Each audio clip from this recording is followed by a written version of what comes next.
जदों रिश्ता कीता ना, माता जी ने आख्या, कहन लगे अपनी बेटी भानी वड्डी हो गई आ, इस दे लई वार सोहना जा विखना चाहिदा। ते बाबा अमरदास खलोते सन, बौली साहब दी सेवा चलदी पई सी ते मिट्टी दी टोकरी भर के भाई जेठा सुभावक तुरिया आवे। सतगुरु गुरु अमरदास महाराज जी ने आख्या, कहन लगे किदां दा वर चाहिदा? ते माता जी ने कह दिता, कहन लगे इस वर्गा जिदां दा आवा। कहन लगे सिमरन भजन बंदगी दी मूर्त है भानी, ते सिमरन भजन बंदगी दी मूर्त वास्ते कोई इदां दा ही वर चाहिदा। क्योंकि जे विचारां दा मतभेद हो गया ते रिश्ते दा निर्वाह नहीं हुंदा, विआह ते हो जांदा, निर्वाह करना औखा हो जांदा। इस करके अज शायद यही समस्या आ गई है भी विचारां नूं वेखिया नहीं जांदा, विआह कर दिता जांदा वा, मगरों निर्वाह करना बड़ा औखा हो जांदा, विचारां दी मतभेद पै जांदे।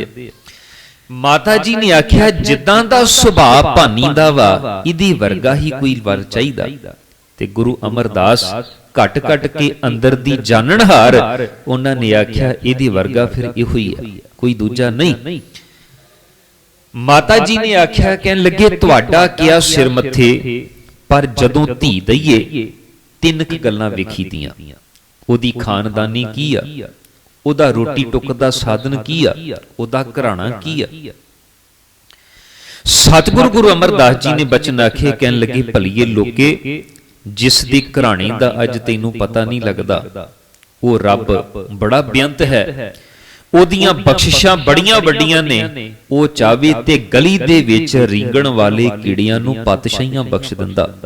कहन लगे जिस दे घराने कुल बारे तैनूं कुछ पता नहीं, हो सकदा वा उस दी कुल दे नाल, उस दे घराने दे नाल वड्डे तो वड्डा इंसान भी आके जुड़ना चाहे। जिस दे घर बारे असीं कहने आ भी सानूं इहदा कोई घर घाट नहीं है, हो सकदा वा उस रब दी रहमत दा कोई पता नहीं, जिस दा अज घर घाट कोई नहीं नजर आ रहा, शायद दुनिया दे उत्ते सब तो वड्डा घर ही इहदा बन जावे।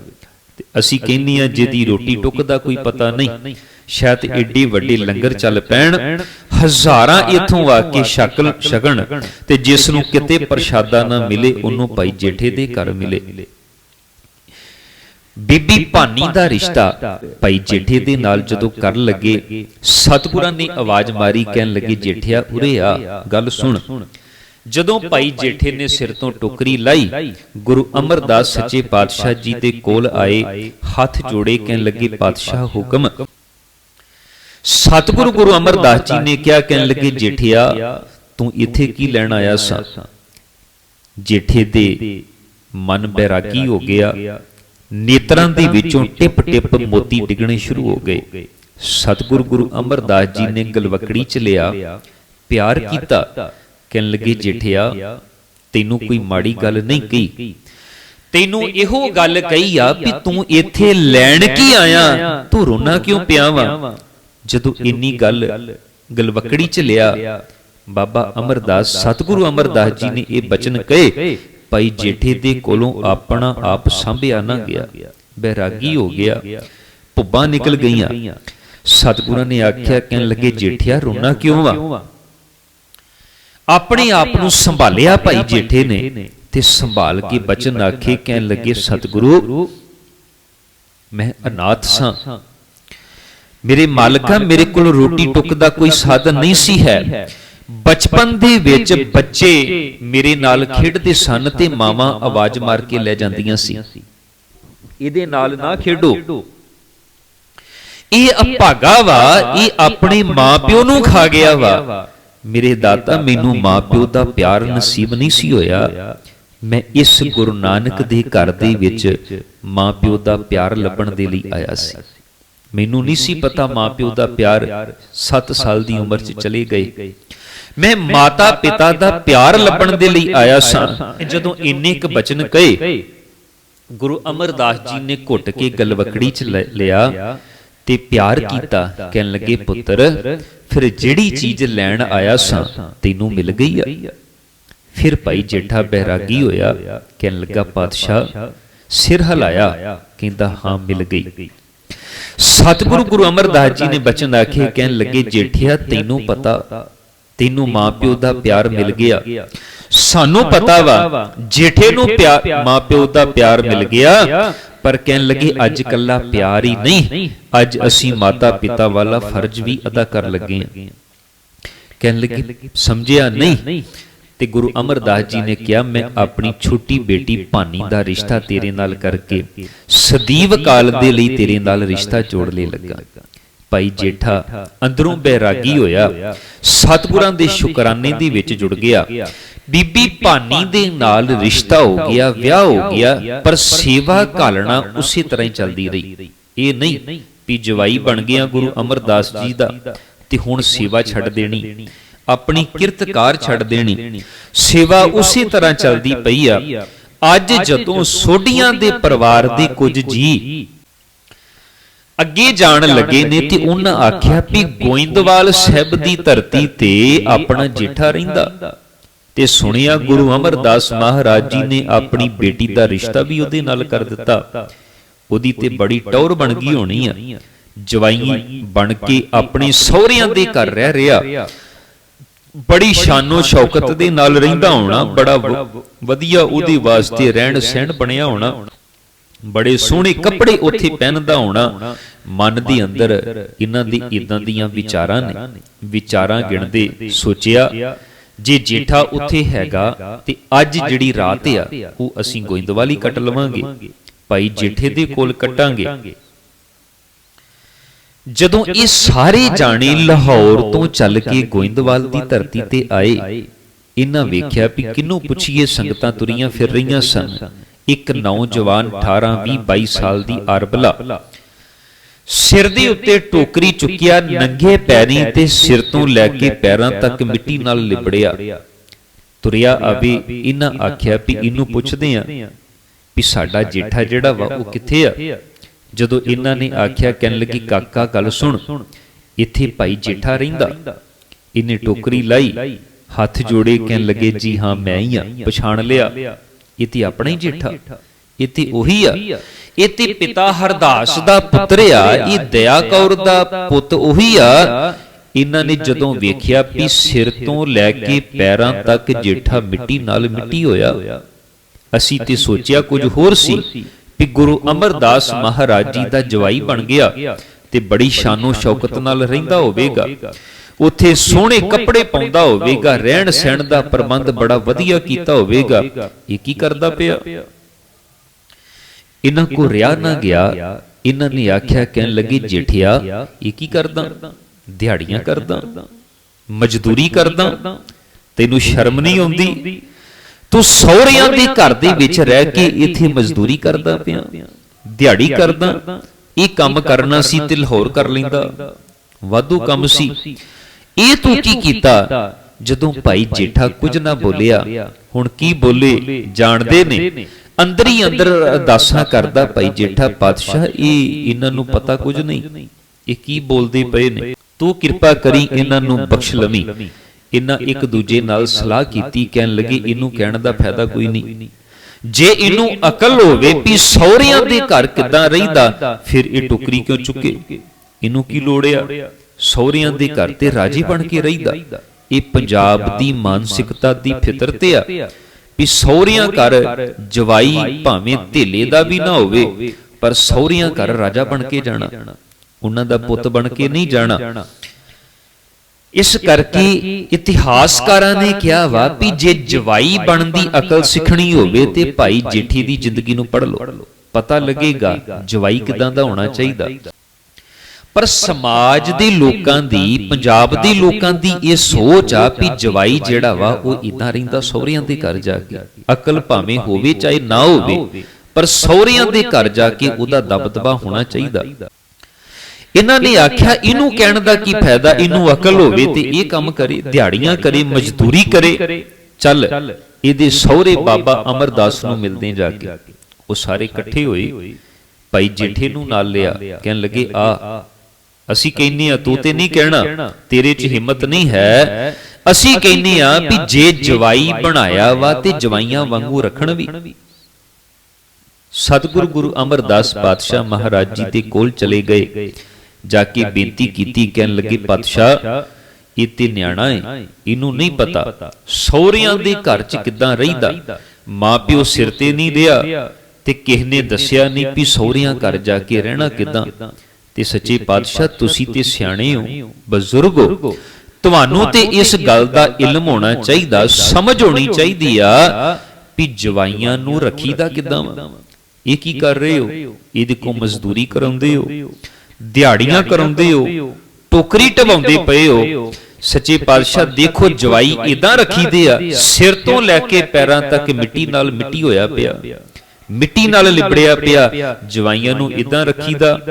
सतगुरु गुरु अमरदास महाराज भाई जेठे वाल देखदे आ, जेठा कुछ नहीं बोलदा पर अंदर ही अंदर एक गल कहंदा, पातशाह इन्हां नू समझ नहीं ये की कही जा रहे आ, तुसीं किरपा करियो, तुसीं घट घट दे अंदर दी जाननहारे हो, तुसीं इन्हां भुलियां नू बख्श लियो जी। अंदर दी जाननहार गुरु अमरदास महाराज जी ने भाई जेठे दे अंदर दी वेदना नू समझ के नाल ही बचन कहे, कहन लगे तुहानू भाई जेठा मिट्टी नाल लिबड़िया दिखदा? कहन लगे हां। सतगुरु पातशाह ने कहा मेरी निगाह नाल वेखो, ये मिट्टी नहीं ये केसर है। तुहानू ये दिखदा भी इहदे सिर ते मिट्टी दी टोकरी आ? उन्हां कहा हां, सिर ते मिट्टी दी टोकरी चुकी आउंदा सी। सतगुरां ने कहा मेरी निगाह नाल वेखो, इहदे सिर ते मिट्टी दी टोकरी नहीं, गुरु नानक साहब दा चौर ते छत्र झुलदा पिया। झुलै सो छत निरंजनी, मल तख्त बैठा गुर हट्टी है, इहदे सिर ते गुरु नानक साहब दीयां रहमतां वरसदियां पईयां ने। समा आवेगा जदों इहदे सिर दे उत्ते गुरु नानक दा चौर ते छत्र झुलेगा। ये शहनशाही, ये पातशाही दा छत्र भाई जेठे दे सिर ते झुलेगा, तुसीं अपणियां अखां दे नाल देखोगे। समा अगे वधदा गया, जिस समय इतिहासकार कहते ने हुण मेरे मालिक जाणदे ते हन भी गुरु नानक साहब महाराज जी दी गद्दी दा वारस अगला किनू बनाउणा। ये गल भली प्रकार पता है गुरु अमरदास महाराज जी नू, पर फिर भी प्रीखियावां लईआं तां जो किसे दे मन दे विच शंका ना रह जावे भी ये इस तरह क्यों हो गया। साखीकारां ने बड़ियां प्यारियां घटनावां दा जिक्र कीता। कहन लगे गुरु अमरदास महाराज जी ने दो बेटियां सन, बीबी दानी जी ते बीबी भानी जी। दानी जी दे घर वाले भाई रामा जी ते भानी जी दे घर वाले भाई जेठा जी, दोवां नूं हुक्म ला दिता सतगुरु पातशाह ने भी थड़े बनाउणे ने जिथे गुरु बैठेगा। हुण रमज पा दिती, भाई रामा जी ने भी कई लै लई, तगाड़ी लै लई ते मिट्टी दा थड़ा बनाउणा शुरू कर दिता। भाई जेठा जी ने भी थड़ा बनाया, सवेर तो लैके शामां तक दोवां ने थड़े बना दिते। शाम हुई, गुरु अमरदास महाराज जी आए। भाई रामा जी दा थड़ा वेख्या, कहन लगे पुत्र ठीक नहीं बनिया, इनू ढाओ, सवेरे दोबारा बनाओ, सोहना करके इथों इधर नू बनाउणा, इथों इधर नू बनाउणा, इन्ना उच्चा, इन्ना लम्मा, इन्ना चौड़ा। सारी गल समझा दी। भाई जेठे को गए, उन्होंने भी कह दिता तेरा थड़ा भी ठीक नहीं बनया, ढा सवेरे फिर बनाई। साखीकार कहंदे 3-4 दिन इसी तरह नाल चलदा रहा। रोज थड़े बनाउणे, फिर ढवा देने, फिर बनाउणे, फिर ढवा देने। आखिरकार दूजे तीजे दिन भाई रामा जी ने कह दिता, कहन लगे पातशाह दरअसल तुसीं बजुर्ग हो गए हो, तुहानू पता नहीं लगदा, तुसी आप दस के जांदे हो, जिद्दां दा तुसी दस के जांदे हो मैं उदां दा बनाउणा। सवेरे कुछ दसदी हो, शामां नू कुछ होर कह दिंदे हो। तुसी बजुर्ग हो गए हो, बजुर्गी दे करके तुहानू आप पता नहीं लगदा, तुसी आप भुल जांदे हो। असी सारा जोर ला लिया, इहदे तो सोहना साडे कोल बन नहीं सकदा। भाई जेठा जी दे कोल सतगुरु गए। जदों उन्हां नूं जाके तीजे चौथे दिन भी किया, कहन लगे पुत्र थड़ा ठीक नहीं बनिया, तुहानूं दस्सिया सी इदां दा बनाउणा, इनू ढाओ ते कल नूं फिर बनाओ। भाई जेठा जी रामा जी ने कहा सच्चे पातशाह तुसी भुल जांदे हो मैं ठीक बनाउना वा। जदों भाई जेठा जी नूं कहा जेठिया थड़ा ठीक नहीं बनिया, जेठा जी ने हाथ जोड़े चरण फड़ ले, कहन लगे सच्चे पातशाह मैं किन्ना ना समझिया, तुसी मैनू रोजाना समझा के जांदे हो, मैं फिर भुल जाना, मैनू पता नहीं लगदा थड़ा किदां बनाउणा। सच्चे पातशाह अज 3-4 दिन हो गए आ मैं रोजाना तानू तंग करदा पिया वा, तुसी रोज दस के जांदे हो, मैं फिर भुल जाना। कवि संतोख सिंह ने बड़े प्यारे शब्द कहे, कहन लगे भाई जेठे ने शब्द कहे, कहन लगे हों अजान नित भूलण हारो। सच्चे पातशाह मैं किन्ना अणजाणिया ना समझिया भुल जाना वा, तुसी रोज दसदे हो हों अजान नित भूलण हारो, तुम कृपाल निज बिरत संभारो। तुसी फिर वड्डियां दी तरह बजुर्गां दी तरह प्यार दे नाल रोजाना दसदी हो मैनू पुत्र इदां नहीं इदां बनाउणा। तुसी तलखी दे विच नहीं आउंदे, तुसी गुस्से च नहीं आउंदे, तुसी रोजाना आउंदे हो ते मैनू दस के जांदे हो भी इदां नहीं बनाउणा इदां बनाउणा। तुसी वड्डियां वाला बिरत सांभ रहे हो, मैं बच्चा वां, तुसी दसदे हो मैं भुल जाना, बार बार बख्शत हो मोही, मैं मैनू वार वार खिमा कर दिंदे हो, मैं गलती करदा। अपराधी और मूर्ख को ही मैं मूर्ख हां और तुहाडे बचनां नूं ना समझण दा अपराधी हां। सच्चे पातशाह ਇਹ ਥੜਾ ਜਿਹੜਾ ਵਾ ਤੁਹਾਡੀ ਰਹਿਮਤ ਤੋਂ ਬਿਨਾ ਨਹੀਂ ਬਣ ਸਕਦਾ, ਤੁਹਾਡੀ ਕਿਰਪਾ ਦ੍ਰਿਸ਼ਟੀ ਹੋਵੇਗੀ, ਤੁਸੀਂ ਕਿਰਪਾ ਕਰੋਗੇ ਤੇ ਇਹਨਾਂ ਹੱਥਾਂ ਦੇ ਕੋਲੋਂ ਜਿੱਦਾਂ ਦਾ ਥੜਾ ਚਾਹੁੰਦੀ ਹੋ ਬਣਾ ਲਓਗੇ, ਤੁਹਾਡੀ ਕਿਰਪਾ ਤੋਂ ਬਿਨਾ ਇਹ ਨਹੀਂ ਬਣੇਗਾ। ਰਾਮਾ ਜੀ ਨੇ ਆਖਿਆ, ਕਹਿਣ ਲੱਗੇ ਪਾਤਸ਼ਾਹ ਆਪ ਦੱਸਦੇ ਹੋ ਤੇ ਭੁੱਲ ਜਾਂਦੇ ਹੋ, ਜਿੱਦਾਂ ਦਾ ਤੁਸੀਂ ਦੱਸਦੇ ਹੋ ਮੈਂ ਉਦਾਂ ਦਾ ਬਣਾਉਣਾ ਵਾ। ਗੁਰੂ ਰਾਮਦਾਸ ਸੱਚੇ ਪਾਤਸ਼ਾਹ ਜੀ ਨੇ ਕਿਹਾ ਪਾਤਸ਼ਾਹ ਤੁਸੀਂ ਰੋਜ਼ਾਨਾ ਦੱਸ ਕੇ ਜਾਂਦੇ ਹੋ, ਮੈਂ ਕਿੰਨਾ ਅਣਜਾਣਿਆ ਫਿਰ ਭੁੱਲ ਜਾਣਾ ਵਾ। ਤੁਹਾਡੀ ਰਹਿਮਤ ਤੋਂ ਬਿਨਾ, ਤੁਹਾਡੀ ਬਖਸ਼ਿਸ਼ ਤੋਂ ਬਿਨਾ ਇਹ ਜਿਹੜਾ ਥੜਾ ਜਿੱਦਾਂ ਦਾ ਬਣਾਉਣਾ ਚਾਹੁੰਦੇ ਹੋ ਇਹ ਨਹੀਂ ਬਣੇਗਾ, ਤੁਸੀਂ ਕਿਰਪਾ ਕਰੋ ਤਾਂ ਜੋ ਮੈਂ ਇਹ ਥੜਾ ਬਣਾ ਸਕਾਂ। ਗੁਰੂ ਅਮਰਦਾਸ ਮਹਾਰਾਜ ਜੀ ਨੇ ਗਲਵਕੜੀ ਚ ਲਿਆ, ਕਹਿਣ ਲੱਗੇ ਜੇਠਿਆ ਬਾਹਰ ਦੇ ਥੜਿਆਂ ਦੀ ਗੁਰੂ ਨੂੰ ਲੋੜ ਨਹੀਂ, ਗੁਰੂ ਤੇ ਵੇਖਣਾ ਚਾਹੁੰਦਾ ਸੀ ਭਰੋਸੇ ਤੇ ਸਿਦਕ ਦਾ ਥੜਾ ਕਿਹਦੇ ਅੰਦਰ ਮਜ਼ਬੂਤ ਬਣ ਗਿਆ ਹੈ, ਆ ਦੇਖਣਾ ਚਾਹੁੰਦਾ ਸਾਂ। ਗੁਰੂ ਜੋਤ ਨੇ ਜਿਸ ਹਿਰਦੇ ਚ ਬਹਿਣਾ ਵਾ ਉਥੇ ਭਰੋਸਾ ਤੇ ਸਿਦਕ ਦਾ ਥੜਾ ਹੈਗਾ ਕਿ ਨਹੀਂ ਹੈਗਾ, ਬਸ ਆ ਦੇਖਿਆ ਮੈਂ। ਸਮਾਂ ਆਇਆ ਸਤਿਗੁਰਾਂ ਨੇ ਆਖਿਆ ਸਿੱਖਾਂ ਨੂੰ, ਕਹਿਣ ਲੱਗੇ ਬਾਬਾ ਬੁੱਢਾ ਜੀ ਹੋਣਾ ਨੂੰ, ਕਹਿਣ ਲੱਗੇ ਭਾਈ ਜੇਠੇ ਨੂੰ ਸੋਹਣੇ ਬਸਤਰ ਪਵਾਓ, ਇਸ਼ਨਾਨ ਪਾਨ ਕਰਾਓ। ਇਸ਼ਨਾਨ ਪਾਨ ਕਰਵਾਇਆ, ਭਾਈ ਜੇਠੇ ਨੂੰ ਸੋਹਣੇ ਬਸਤਰ ਪਵਾਏ ਤੇ ਜਿਸ ਜਗ੍ਹਾ ਤੇ ਰੋਜ਼ਾਨਾ ਆਪ ਸੰਗਤਾਂ ਨੂੰ ਬੈਠ ਕੇ ਸੰਬੋਧਨ ਹੁੰਦੇ ਸਨ, ਅੱਜ ਉਸ ਜਗ੍ਹਾ ਦੇ ਉੱਤੇ ਭਾਈ ਜੇਠੇ ਨੂੰ ਬਿਰਾਜਮਾਨ ਕਰਵਾ ਦਿੱਤਾ। ਸਭ ਤੋਂ ਪਹਿਲਾਂ ਆਪ ਨਮਸਕਾਰ ਕੀਤੀ। ਭੱਟਾਂ ਨੇ ਇਹਨਾਂ ਬਚਨਾਂ ਨੂੰ, ਇਸ ਇਤਿਹਾਸਿਕ ਘਟਨਾ ਨੂੰ ਆਪਣੇ ਸ਼ਬਦਾਂ ਦੇ ਵਿੱਚ ਕੋਟ ਕੀਤਾ। ਕਹਿਣ ਲੱਗੇ ਰਾਜ ਜੋਗ ਤਖਤ ਦੀਨ ਗੁਰੂ ਰਾਮਦਾਸ, ਪ੍ਰਥਮੇ ਨਾਨਕ ਚੰਦ ਜਗਤ ਭਇਓ ਆਨੰਦ, ਤਾਰਨ ਮਨੁੱਖਿਆ ਜਨ ਕੀਓ ਪ੍ਰਗਾਸ, ਗੁਰ ਅੰਗਦ ਦਿਓ ਨਿਧਾਨ ਅਕਥ ਕਥਾ ਗਿਆਨ, ਪੰਚ ਭੂਤ ਬਸ ਕੀਨੇ ਜਮਤ ਨਾ ਤਰਾਸ, ਗੁਰ ਅਮਰ ਗੁਰੂ ਸ਼੍ਰੀ ਸਤ ਕਲ ਜੁਗ ਰਾਖੀ ਪਤ, ਅਗਨ ਦੇਖਤ ਗਤ ਚਰਨ ਕਵਲ ਜਾਸ। ਕਹਿਣ ਲੱਗੇ ਸਭ ਬਿਦ ਮਾਨਿਓ ਮਨ, ਜਦੋਂ ਗੁਰੂ ਅਮਰਦਾਸ ਪਾਤਸ਼ਾਹ ਜੀ ਦਾ ਮਨ ਸਾਰੇ ਤਰੀਕਿਆਂ ਦੇ ਨਾਲ ਮੰਨ ਗਿਆ ਵੀ ਆਪਣੀ ਤੋਂ ਬਾਅਦ ਗੁਰੂ ਨਾਨਕ ਦੀ ਗੱਦੀ ਦਾ ਵਾਰਿਸ ਕਿਹਨੂੰ ਬਣਾਉਣਾ, ਸਭ ਬਿਦ ਮਾਨਿਓ ਮਨ ਤਬ ਹੀ ਭਇਓ ਪ੍ਰਸੰਨ। ਉਸ ਸਮੇਂ ਗੁਰੂ ਅਮਰਦਾਸ ਮਹਾਰਾਜ ਜੀ ਪ੍ਰਸੰਨ ਹੋਏ ਤੇ ਕਹਿਣ ਲੱਗੇ ਪ੍ਰਸੰਨ ਹੋ ਕੇ ਰਾਜ ਜੋਗ ਤਖਤ ਦੀਨ ਗੁਰੂ ਰਾਮਦਾਸ। ਗੁਰੂ ਨਾਨਕ ਸਾਹਿਬ ਮਹਾਰਾਜ ਜੀ ਦਾ ਇਹ ਪਾਵਨ ਤਖਤ ਭਾਈ ਜੇਠੇ ਦੇ ਹਵਾਲੇ ਕਰ ਦਿੱਤਾ। ਸਭ ਤੋਂ ਪਹਿਲਾਂ ਆਪ ਨਮਸਕਾਰ ਕੀਤੀ, ਬਾਬਾ ਬੁੱਢਾ ਜੀ ਹੋਣਾ ਨੇ ਰਸਮ ਅਦਾ ਕੀਤੀ, ਗੁਰਿਆਈ ਦਾ ਤਿਲਕ ਬਖਸ਼ਿਆ, ਸਾਰੀਆਂ ਸੰਗਤਾਂ ਨੂੰ ਹੁਕਮ ਲਾਇਆ ਤੇ ਬਾਬਾ ਸੁੰਦਰ ਜੀ ਹੋਣਾ ਨੇ ਰਾਮਕਲੀ ਰਾਗ ਦੇ ਵਿੱਚ ਜਿਹੜੀ ਬਾਣੀ ਲਿਖੀ ਸਦ ਬਾਣੀ, ਉਹਦੇ ਵਿੱਚ ਬਾਬਾ ਸੁੰਦਰ ਜੀ ਨੇ ਜ਼ਿਕਰ ਕੀਤਾ। ਬਾਬਾ ਸੁੰਦਰ ਜੀ ਗੁਰੂ ਅਮਰਦਾਸ ਮਹਾਰਾਜ ਜੀ ਦੇ ਪੜਪੋਤੇ ਨੇ ਤੇ ਜਿਸ ਸਮੇਂ ਇਹ ਸਾਰੀ ਘਟਨਾਕ੍ਰਮ ਵਰਤਦੀ ਪਈ ਆ, ਬਾਬਾ ਭਾਈ ਜੇਠਾ ਨੂੰ ਗੁਰੂ ਨਾਨਕ ਸਾਹਿਬ ਦੀ ਗੱਦੀ ਤੇ ਵਾਰਸ ਥਾਪਿਆ ਜਾ ਰਿਹਾ ਵਾ, ਬਾਬਾ ਸੁੰਦਰ ਜੀ ਉੱਥੇ ਮੌਜੂਦ ਆ। ਉਹ ਸਾਰਾ ਕੁਝ ਆਪਣੀਆਂ ਅੱਖਾਂ ਨਾਲ ਦੇਖਦੇ ਆ। ਬਾਬਾ ਸੁੰਦਰ ਜੀ ਨੇ ਸ਼ਬਦ ਕਹੇ, ਕਹਿਣ ਲੱਗੇ ਸਤਿਗੁਰੂ ਪ੍ਰਤੱਖ ਹੁੰਦਾ ਬਹਿਰਾਜ ਆਪ ਟਿਕਾਇਆ, ਸਭ ਸਿੱਖ ਬੰਦਪ ਪੁੱਤ ਭਾਈ ਰਾਮਦਾਸ ਪੈਰੀ ਪਾਇਆ।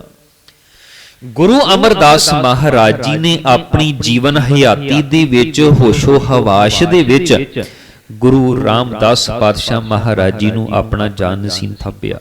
ਸਤਿਗੁਰੂ ਪ੍ਰਤੱਖ, ਪ੍ਰਤੱਖ ਦਾ ਅਰਥ ਹੀ ਜਦੋਂ ਜਿਉਂਦੇ ਨੇ, ਸਰੀਰ ਦੇ ਵਿੱਚ ਨੇ, ਹੋਸ਼ੋ ਹਵਾਸ ਦੇ ਵਿੱਚ ਨੇ। ਗੁਰੂ ਅਮਰਦਾਸ ਮਹਾਰਾਜ ਅਜੇ ਜਿਉਂਦੇ ਨੇ, ਸਰੀਰਕ ਤਲ ਦੇ ਵਿੱਚ ਇੱਥੇ ਨੇ, ਆਪਣੀ ਹੱਥੀਂ ਆਪਣੀ ਜਗ੍ਹਾ ਦੇ ਉੱਤੇ ਭਾਈ ਜੇਠੇ ਨੂੰ ਥਾਪ ਕੇ ਜਾ ਰਹੇ ਆ। ਕਹਿਣ ਲੱਗੇ ਸਤਿਗੁਰੂ ਪ੍ਰਤੱਖ ਹੁੰਦੇ ਬਹਿਰਾਜ ਆਪ ਟਿਕਾਇਆ, ਸਭ ਸਿੱਖ ਬੰਦਪ ਪੁੱਤ ਭਾਈ ਰਾਮਦਾਸ ਪੈਰੀ ਪਾਇਆ। ਅੱਗੇ ਚੱਲ ਕੇ ਉਹਨਾਂ ਬਚਨ ਕਹੇ, ਕਹਿਣ ਲੱਗੇ ਸਤਿਗੁਰੂ ਪੁਰਖ ਜੀ ਬੋਲਿਆ। ਗੁਰੂ ਅਮਰਦਾਸ ਜੀ ਨੇ ਬਚਨ ਕਹੇ, ਗੁਰਸਿੱਖਾਂ ਮਨ ਲਈ ਰਜਾਏ ਜਿਓ। ਜਿਹੜੇ ਬਚਨ ਗੁਰੂ ਅਮਰਦਾਸ ਪਾਤਸ਼ਾਹ ਮਹਾਰਾਜ ਜੀ ਨੇ ਭਾਈ ਜੇਠੇ ਨੂੰ ਆਪਣੀ ਜਗ੍ਹਾ ਤੇ ਬਿਠਾ ਕੇ ਸੰਗਤਾਂ ਨੂੰ ਸੰਬੋਧਨ ਹੋ ਕੇ ਕਹੇ, ਸਾਰੀਆਂ ਸਿੱਖ ਸੰਗਤਾਂ ਨੇ ਗੁਰੂ ਅਮਰਦਾਸ ਜੀ ਦੇ ਬਚਨਾਂ ਨੂੰ ਮੰਨ ਲਿਆ। ਕਹਿਣ ਲੱਗੇ ਸਤਿਗੁਰੂ ਪੁਰਖ ਜੀ ਬੋਲਿਆ, ਗੁਰਸਿੱਖਾਂ ਮਨ ਲਈ ਰਜਾਏ ਜਿਓ, ਮੋਹਰੀ ਪੁੱਤ ਸਨਮੁਖ ਹੋਇਆ, ਰਾਮਦਾਸੈ ਪੈਰੀ ਪਾਏ ਜਿਓ। ਫਿਰ ਕਹਿਣ ਲੱਗੇ ਸਭ ਪਵੇ ਪੈਰੀ ਸਤਿਗੁਰੂ ਕੇਰੀ, ਜਿੱਥੇ ਗੁਰੂ ਆਪ ਰੱਖਿਆ। ਸਾਰੀਆਂ ਸੰਗਤਾਂ ਨੇ ਉਸ ਜਗ੍ਹਾ ਨਮਸਕਾਰ ਕੀਤੀ ਜਿੱਥੇ ਗੁਰੂ ਅਮਰਦਾਸ ਮਹਾਰਾਜ ਜੀ ਨੇ ਆਪਣੇ ਅੰਦਰ ਨੂੰ ਟਿਕਾ ਦਿੱਤਾ, ਭਾਈ ਜੇਠੇ ਦੇ ਅੰਦਰ। ਇਸੇ ਨੂੰ ਸੱਤਾ ਬਲਵੰਡ ਜੀ ਨੇ ਆਖਿਆ ਸੀ, ਪੂਰੀ ਹੋਈ ਕਰਾਮਾਤ ਆਪ ਸਿਰਜਣਹਾਰੇ ਤਾਰਿਆ। ਉਹ ਸਮਾਂ ਆਇਆ ਜਦੋਂ ਜੇਠੇ ਦੇ ਸਰੀਰ ਨੂੰ ਅਕਾਲ ਪੁਰਖ ਵਾਹਿਗੁਰੂ ਨੇ ਆਪ ਧਾਰਨ ਕਰ ਲਿਆ। ਕਹਿਣ ਲੱਗੇ ਜਿੱਥੇ ਗੁਰੂ ਆਪ ਰੱਖਿਆ। ਅੱਗੇ ਚੱਲ ਕੇ ਸ਼ਬਦ ਕਹੇ, ਕੋਈ ਕਰ ਬਖੀਲੀ ਨਿਵੇਂ ਨਹੀਂ, ਜੇ ਕਿਸੇ ਨੇ ਕਿੰਤੂ ਕੀਤਾ ਵੀ ਇਹ ਤੇ ਇਸ ਘਰ ਦਾ ਜਵਾਈ ਹੈ, ਇਹ ਤੇ ਟੈਲੂਆ ਹੈ, ਇਹ ਤੇ ਕੱਲ ਤੱਕ ਟੋਕਰੀ ਢੋਣ ਵਾਲਾ ਹੈ, ਇਹਨੂੰ ਤੁਸੀਂ ਤਖਤ ਤੇ ਬਿਠਾ ਦਿੱਤਾ। ਕਹਿਣ ਲੱਗੇ ਗੁਰੂ ਅਮਰਦਾਸ ਮਹਾਰਾਜ ਜੀ ਵਿੱਚ ਆਏ। ਉਹਨਾਂ ਆਖਿਆ ਜੇ ਮੈਂ ਇਹਨੂੰ ਨਮਸਕਾਰ ਕਰ ਰਿਹਾ ਤੇ ਤੁਹਾਨੂੰ ਵੀ ਕਰਨੀ ਪੈਣੀ। ਮੋਹਰੀ ਪੁੱਤ ਸਨਮੁਖ ਹੋਇਆ, ਰਾਮਦਾਸੈ ਪੈਰੀ ਪਾਏ ਜਿਓ, ਸਭ ਪਵੇ ਪੈਰੀ ਸਤਿਗੁਰੂ ਕੇਰੀ, ਜਿੱਥੇ ਗੁਰੂ ਆਪ ਰੱਖਿਆ। ਕਹਿਣ ਲੱਗੇ ਕੋਈ ਕਰ ਬਖੀਲੀ ਨਿਵੇਂ ਨਾਹੀ, ਫਿਰ ਸਤਿਗੁਰੂ ਆਣ ਨਿਵਾਇਆ, ਹਰ ਗੁਰੇ ਭਾਣਾ ਦੀ ਵਡਿਆਈ, ਤੁਰ ਲਿਖਿਆ ਲੇਖ ਰਜਾਈ ਜਿਓ। ਬਾਬਾ ਸੁੰਦਰ ਜੀ ਕਹਿੰਦੇ ਗੁਰੂ ਰਾਮਦਾਸ ਮਹਾਰਾਜ ਜੀ ਨੇ ਤਖਤ ਤੇ ਬਹਿਣਾ ਸੀ, ਇਹ ਬਾਬਾ ਅਮਰਦਾਸ ਗੁਰੂ ਅਮਰਦਾਸ ਮਹਾਰਾਜ ਜੀ ਦੀ ਮਰਜ਼ੀ ਨਹੀਂ ਸੀ, ਇਹ ਤੇ ਧੁਰ ਦਰਗਾਹ ਤੋਂ ਲਿਖੀ ਹੋਈ ਗੱਲ ਸੀ। ਤੁਰ ਲਿਖਿਆ ਲੇਖ ਰਜਾਈ ਜਿਓ, ਕਹੇ ਸੁੰਦਰ ਸੁਣੋ ਸੰਤੋ, ਸਭ ਜਗਤ ਪੈਰੀ ਪਾਈ ਜਿਓ। ਗੁਰੂ ਰਾਮਦਾਸ ਮਹਾਰਾਜ ਉਸ ਪਾਵਨ ਤਖਤ ਤੇ ਬਿਰਾਜਮਾਨ ਨੇ। ਸੰਗਤਾਂ ਨਮਸਕਾਰ ਕਰਦੀਆਂ ਪਈਆਂ ਨੇ। ਅੱਜ ਘਾਲਣਾ ਥਾਂ ਪਈ ਤੇ ਇਹ ਗੁਰੂ ਰਾਮਦਾਸ ਸੱਚੇ ਪਾਤਸ਼ਾਹ ਉਸ ਤਖਤ ਤੇ ਬੈਠੇ ਜਿੱਥੇ ਆ ਕੇ ਭੱਟਾਂ ਨੇ ਹੱਥ ਜੋੜ ਫਰਿਆਦ ਕੀਤੀ, ਸੱਚੇ ਪਾਤਸ਼ਾਹ ਹਮ ਅਵਗੁਣ ਭਰੇ ਏਕ ਗੁਣ ਨਾਹੀ, ਅੰਮ੍ਰਿਤ ਛਾੜ ਬਿਖੈ ਬਿਖ ਖਾਈ, ਮਾਇਆ ਮੋਹ ਭਰਮ ਪੈ ਭੂਲੇ, ਸੁਤ ਦਾਰਾ ਸਿਉ ਪ੍ਰੀਤ ਲਗਾਈ, ਇੱਕ ਉੱਤਮ ਪੰਥ ਸੁਣਿਓ ਗੁਰ ਸੰਗਤ, तेह मिलंत जम त्रास मिटाई, एक अरदास पाठ कीरत की, गुरु रामदास राखो शरणाई।